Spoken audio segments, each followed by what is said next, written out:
Berdoa mulai, berdoa selesai. Oke, Ibu absen dulu.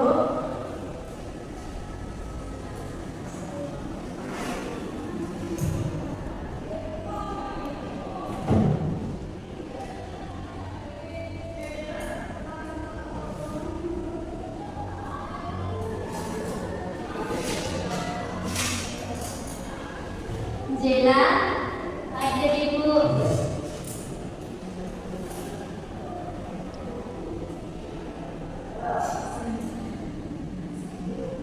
Zeni, hadir Ibu. Jenny, hadir Ibu. Le, hadir Ibu. Vera, hadir Ibu. Asri, hadir Ibu.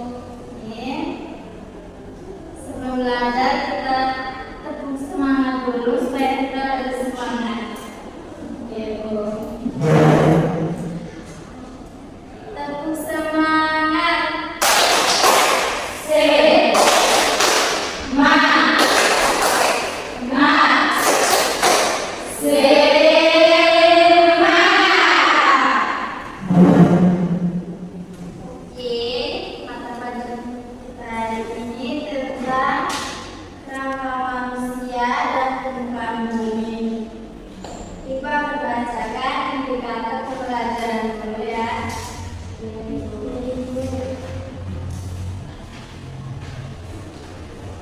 Indikator pembelajaran yang pertama, peserta didik dapat mengenal struktur dasar tubuh manusia, termasuk kerangka beserta fungsinya.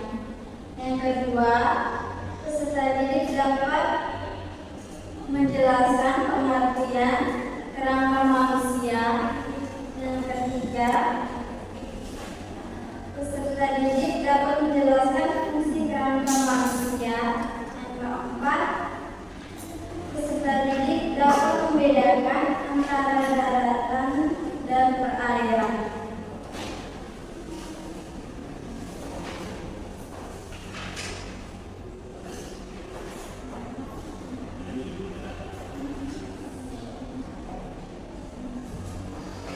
Materi kita yang pertama, kerangka manusia dan fungsinya.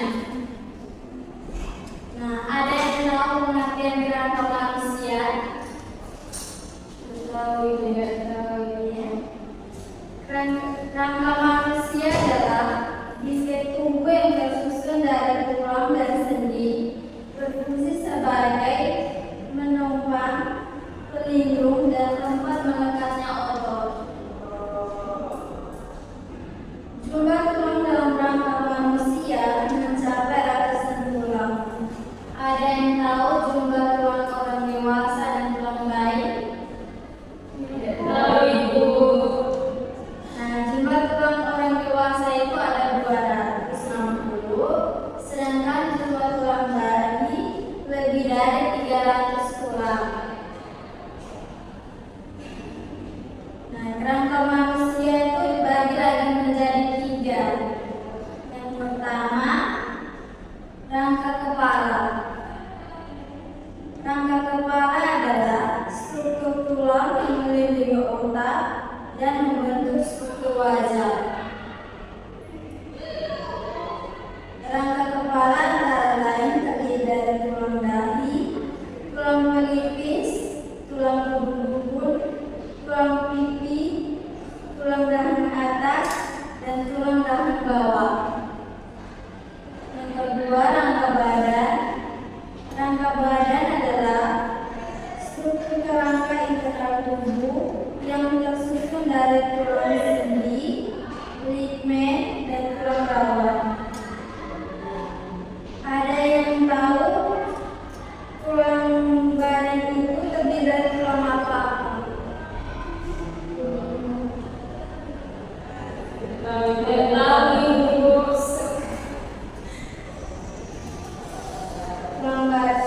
Rangka badan itu terdiri dari tulang belakang, tulang dada, tulang rusuk, tulang bahu, dan tulang pinggul.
tulang telapak kaki, dan tulang jari kaki.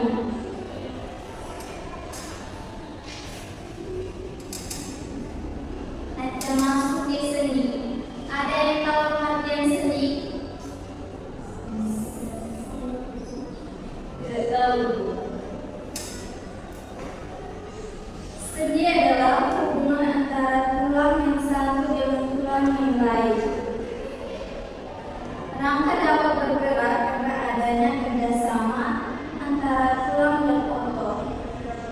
Selain itu, ada bagian berperan dalam bergerak rangka, yaitu sendi. Ada beberapa jenis sendi dalam rangka manusia. Yang pertama itu sendi engsel. Arah gerak sendi engsel menyerupai gerak engsel pintu. Sendi engsel memungkinkan tulang bergerak naik turun, tetapi tidak dapat bergerak dari kiri ke kanan atau sebaliknya. Sendi engsel terdapat di lutut, siku, serta pada hubungan antara ruas jari tangan dan kaki. Yang kedua, sendi pelana. Sendi pelana memungkinkan gerakan ke belakang, ke depan, dan ke samping. Sendi pelana terdapat di antara tulang pangkal ibu, jari tangan, dan tulang utama pergelangan tangan. Yang ketiga, sendi peluru.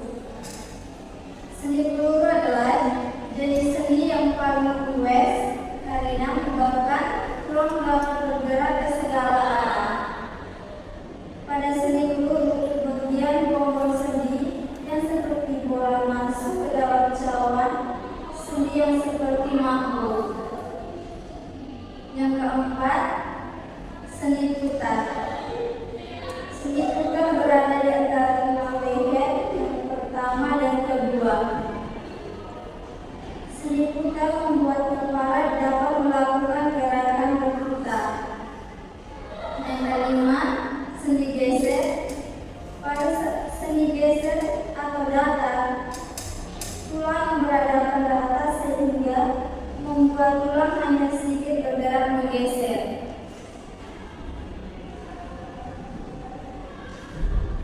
Rangka manusia mempunyai fungsi tertentu. Yang pertama, rangka melindungi organ tubuh. Rangka ini dibagi lagi menjadi 3. Yang pertama, rangka kepala melindungi otak berbagai bagian mata, telinga, dan hidung. Yang kedua, rangka badan melindungi jantung, paru-paru, dan berbagai organ tubuh lainnya. Yang ketiga, tulang belakang melindungi saraf tulang belakang. Saraf tulang belakang menghubungkan semua bagian tubuh otak. Yang kedua, rangka membentuk tubuh. Dengan bentuk rangka yang dimiliki, tubuh manusia tampak berbeda dengan tubuh hewan. Yang ketiga, rangka menegakkan tubuh. Dengan bentuk rangka yang dimilikinya, manusia dapat berdiri, berjongkok, berjalan, dan berlari. Yang keempat, rangka mencari tempat melekatnya otot. Otot atau daging dan rangka berperan membentuk dapat menggerakkan tubuh. Tanpa otot, rangka tidak dapat digerakkan.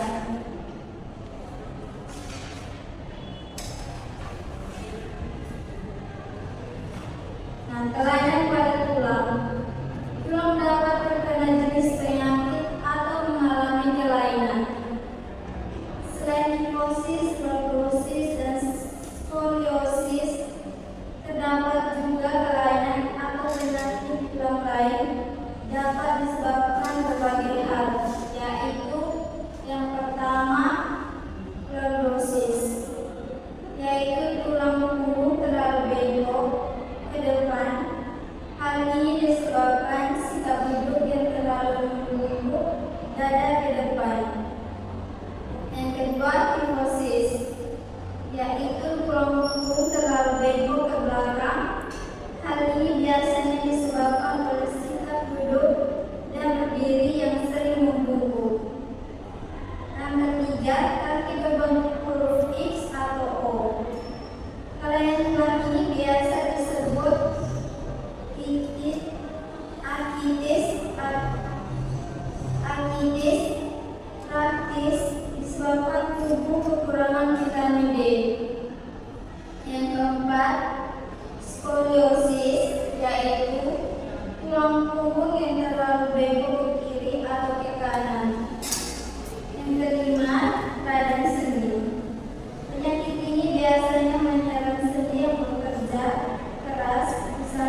nutrisi yang cukup, terutama kalsium dan vitamin D.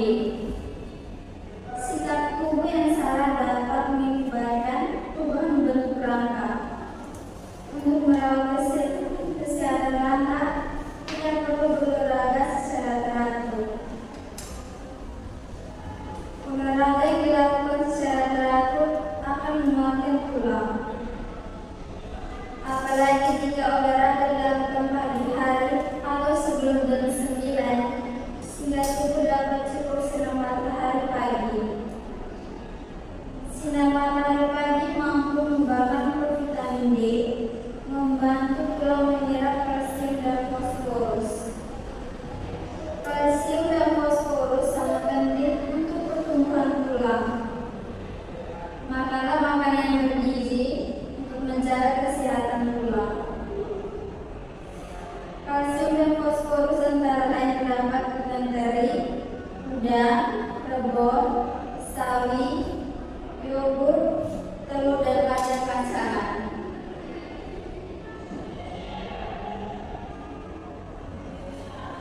Kita masuk pada bentuk permukaan bumi. Permukaan bumi tidak rata bergelombang. Ada bagian permukaan bumi yang tinggi menjulang, datar dan sempurna. Bagian permukaan bumi berupa cekungan sebagai tetes air sehingga membentuk perairan. Dengan demikian, permukaan bumi terdiri atas dua golongan, yaitu daratan dan perairan. Ada yang tahu pengertian daratan? Permukaan bumi daratan.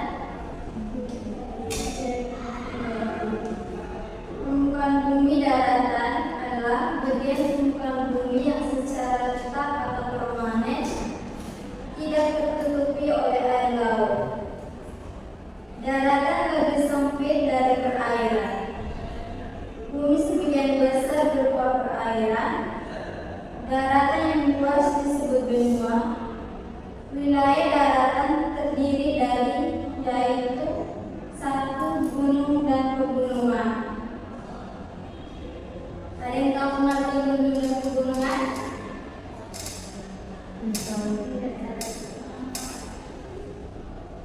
Gunung dan pegunungan terdiri dari seluruh dunia. Bahkan ada pula yang berada di bawah laut. Gunung adalah tanah yang menjulang tinggi ke atas dan umumnya berbentuk kerucut atau kubah yang berdiri sendiri.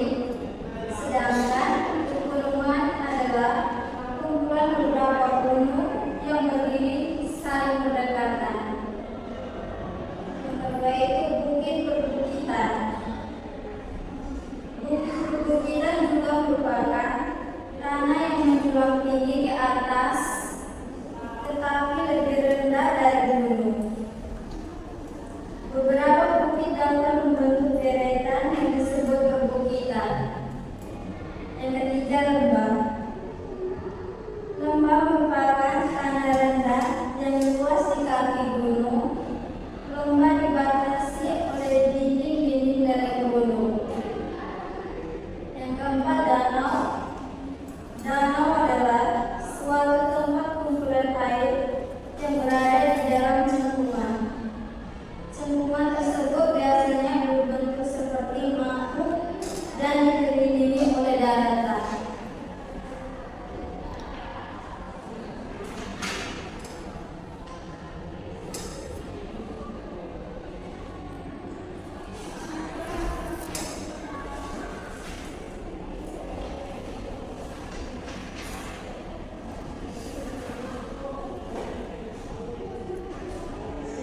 Di daratan ini dibagi menjadi dua, yaitu daratan tinggi dan daratan rendah. Ada yang tahu pengertian dari daratan tinggi dan daratan rendah? Tidak tahu. Nah, daratan tinggi yaitu daerah datar yang terletak pada ketinggian lebih dari 600 meter dari permukaan laut. Daratan tinggi biasanya berada di dekat pegunungan. Contohnya daerah tertinggi Dieng yang di daerah pegunungan Dieng, Provinsi Jawa Tengah. Daratan rendah yaitu daerah dataran yang terletak di daerah rendah, misalnya di sekitar pantai atau berada di tempat yang rendah. Daerah dataran cocok untuk pemukiman dan area pertanian. Yang keenam, gurun. Gurun adalah suatu daerah yang menerima curah hujan yang sedikit kurang dari 250 mm.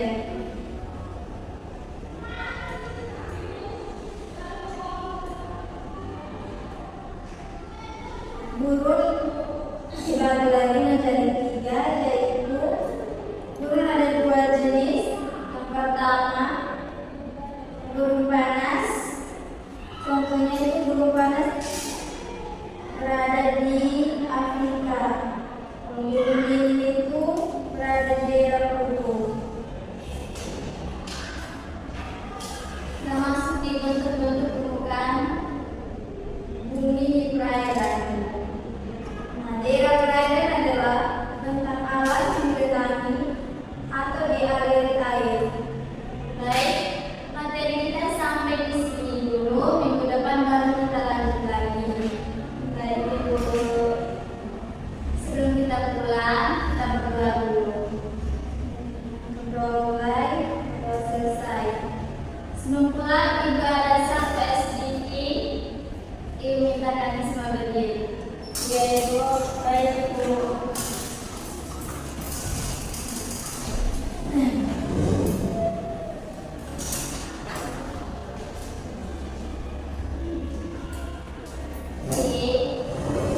Ikuti bunyinya gerakannya. Marina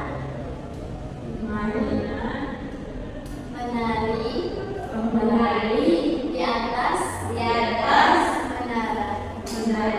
Di atas menara. Marina menari. Marijo menari di atas menara. Di atas menara. Marijo menari. Ikutnya Marina menari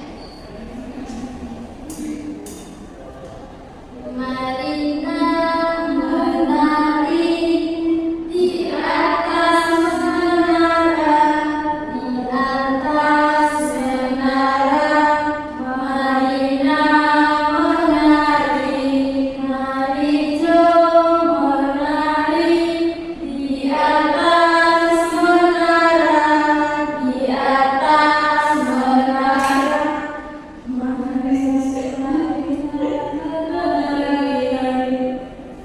Oke, sambil duduk-dudukan.